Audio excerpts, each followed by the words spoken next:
Contradição e dualismo. Um fato marcante do Alcorão é que ele é muito contraditório, com versículos contradizendo-se uns aos outros. O Alcorão diz que Alá pode substituir um versículo por outro melhor, mas substituir um versículo por outro que é melhor significa que o melhor veio por último.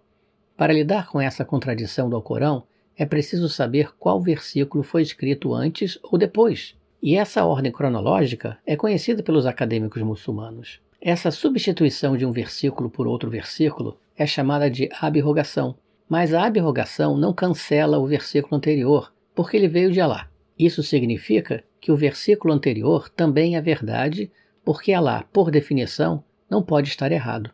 O Alcorão é contraditório, mas ambos os lados da contradição são verdadeiros. Isso nos conduz às profundezas da mentalidade do islamismo, pois permite que muçulmanos possam reter em suas mentes ideias contraditórias e aceitá-las como verdadeiras. Isso explica por que os muçulmanos afirmam que o islamismo é uma religião pacífica, mesmo tendo sido construída e propagada seguindo seus preceitos de conquista militar, ocupação e subjugação.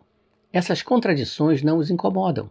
O Alcorão é um documento dualista. O dualismo é muito presente e marcante no Alcorão. O Alcorão revelado em Meca é um Alcorão radicalmente diferente daquele revelado em Medina. Esses dois volumes do Alcorão são muito diferentes. O dualismo dá ao islamismo uma flexibilidade e adaptabilidade incríveis. O dualismo também confunde os cafres, os não muçulmanos, e enfraquece a sua compreensão e a sua capacidade de se opor ao islamismo. O Alcorão de Meca e o Alcorão de Medina. O Alcorão inicial, o Alcorão de Meca, pode ser considerado como sendo mais religioso. Dentre as 147 referências sobre o inferno, mais de 90% delas afirmam que o cafre, o não muçulmano, queimará no inferno porque ele não aceita Maomé como profeta de Alá. Os 10% restantes de referências sobre o inferno dizem que as pessoas vão para o inferno por acusações morais, como roubo, ganância ou ódio. Isso nos indica que o inferno islâmico é uma prisão política para os dissidentes que não acreditam que Maomé seja o profeta de Alá. A grande maioria do Alcorão de Meca é dedicado a esse tema. O Alcorão de Meca pode ser resumido em uma frase: Maomé é o profeta de Alá, e se você não acredita nisso, você irá sofrer. Após 13 anos de pregação fracassada em Meca, Maomé se mudou para Medina, onde ele se tornou um senhor da guerra vitorioso. O Alcorão de Medina continua com o mesmo ódio contra o cafre, o não muçulmano, como em Meca, mas esse ódio se manifesta de uma forma totalmente diferente. A menção ao inferno no Alcorão de Medina reduz-se tremendamente, sendo substituída por uma nova forma de punição para o cafre. No Alcorão de Meca, o cafre sofre depois da sua morte. Já no Alcorão de Medina, o cafre sofre nesta vida, podendo ser torturado, degolado, roubado ou sofrer coisas piores. Tomado como um todo, o Alcorão espuma muito ódio contra o cafre e é muito político. O Alcorão introduz a maior e mais perversa inovação de Maomé, o conceito de usar da violência para espalhar uma religião, conceito esse chamado de jihad islâmica. Além disso, o Alcorão introduz o dhimmi, que significa a subserviência política do cristão e do judeu ao islamismo. Quando alguém traz à tona a violência do Alcorão, logo vem algum muçulmano ou apologista, aplicando a falácia lógica do tu quoque, dizendo que o Antigo Testamento também tem muita violência nele. Sim, existe violência no Antigo Testamento, mas ela é muito diferente da violência no Alcorão. A violência no Antigo Testamento é local e temporária, é contra uma tribo vizinha e por um determinado período, e é descritiva, ou seja, ela descreve o que teria acontecido no passado.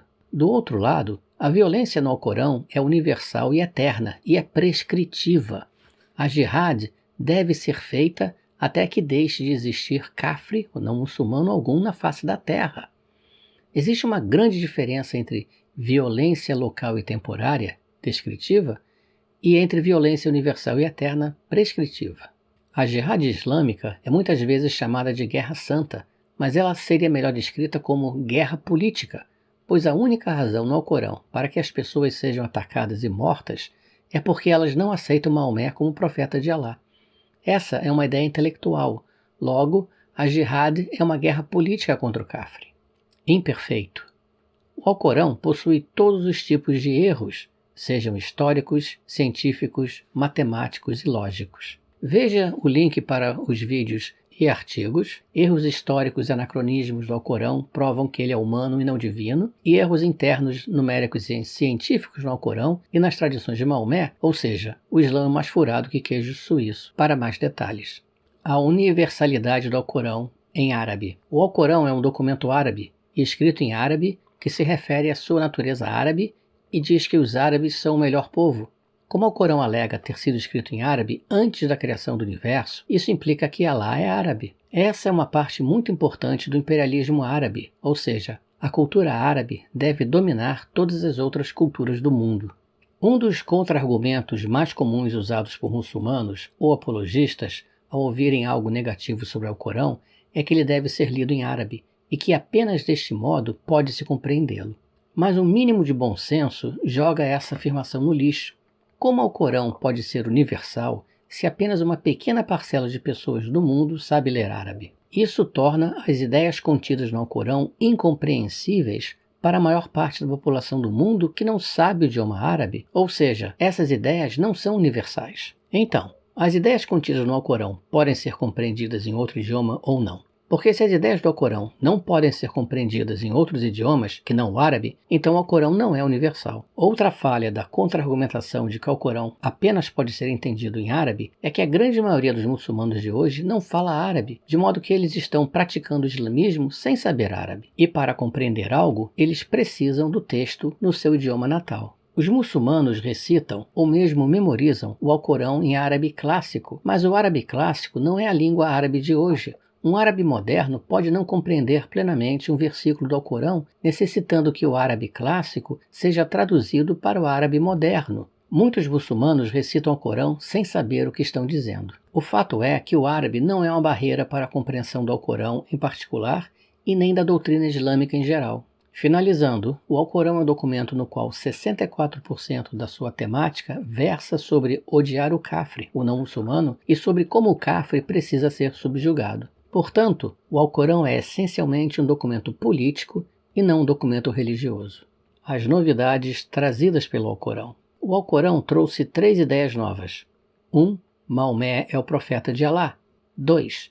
A jihad pode ser praticada contra aqueles que não acreditam nisso, ou seja, contra todos os kafres. 3. Regras para a subjugação dos cristãos e judeus, chamados de o povo do livro, tornando-os em dhimis, cidadãos de segunda classe, quando regidos pela lei islâmica Sharia. A ideia principal do Alcorão é a divisão da humanidade entre o crente e o kafre e do triunfo do islamismo sobre todos os descrentes. Em resumo, muçulmanos dizem que o Alcorão é perfeito, completo, eterno e universal, além de ser claríssimo e autoexplicável. Mas o Alcorão não é nada disso. Os erros e contradições contidos no Alcorão provam que ele não é perfeito, longe disso. A falta de contexto e a necessidade de se consultar os textos contendo as tradições de Maomé para explicá-lo, bem como para praticar a religião, provam que ele é incompleto.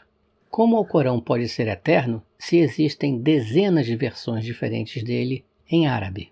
A afirmação de que o Alcorão só pode ser compreendido se lido em árabe destrói a ideia de universalidade. 2. O Alcorão é arranjado do capítulo mais longo para o capítulo mais curto. Isso destrói toda a história do Alcorão. 3. Cada capítulo tem um arranjo aleatório de tópicos. 4. O Alcorão é muito repetitivo. A história de Moisés é contada 39 vezes. 5. Não existe contexto para muitos versos. Isso é muito confuso. 6. Ele tem muitos versos contraditórios. 7. O dualismo existente no islamismo é consequência das contradições do Alcorão. 8. O Alcorão pode ser melhor compreendido se ele for rearranjado em ordem cronológica, agrupando-se os versículos que tratam do mesmo assunto e acrescentando o contexto, ou seja, considerando a vida de Maomé para esclarecer as circunstâncias e o ambiente do texto. 9. As 3 novidades que o Alcorão deu para a humanidade foram: afirmar que Maomé é o profeta de Alá, ordenar a jihad islâmica contra todos aqueles que negarem isso, ou seja, contra todos os não muçulmanos, e criar regras para a conquista e subjugação dos não muçulmanos, incluindo os judeus e cristãos, o chamado povo do livro, estes últimos inclusive tendo nome especial, dhimis. Um resumo do resumo seria afirmar que Alcorão é um livro confuso, contraditório, cheio de erros, sem sentido, estranho, violento, ameaçador, desconfortável e difícil de ler e entender. It's very clear to you and to every single very advanced student and specialist that the standard narrative has holes in it. That's what I'm going to say. The standard narrative does not answer some very pressing questions. E visite o blog infielatento.org. Ele vem sendo construído para servir como fonte de referência sobre o islamismo em português. Logo no topo, você vai encontrar o artigo Índice de Conteúdos do blog, Informação sobre o Islã e Lei Islâmica, que traz uma lista de artigos mais importantes e depois os assuntos são separados por ordem alfabética para facilitar o seu acesso por tema. Consulte e compartilhe.